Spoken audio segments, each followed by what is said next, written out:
Жер сілкінісі ең қайғылы және қауіпті табиғи апаттардың бірі.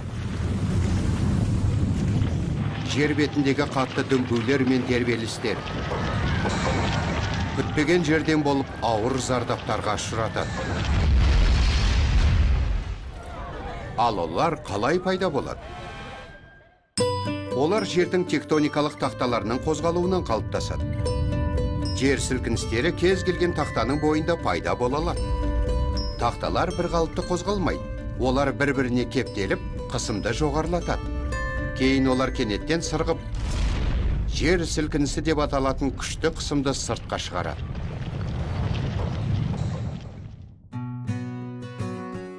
Жер сілкінісі болған тақтаның шеті сыну сызығы деп аталады. Қысым сыртқа босап шыққан жер қыртысының ішкі жағындағы нүкте сілкініс ошағы деп аталады. Жер сілкінісі ошағының дәл үстіндегі жердің беткі қабаты эпицентр қатты зақымдалады. Жер сілкінісінің энергиясы сілкіну ошағынан шығатын сейсмикалық толқындар түрінде сыртқа шығады. Бұл тербелістер сейсмометр арқылы өлшеніп, қарқындылығы Рихтер шкаласы бойынша бағаланады.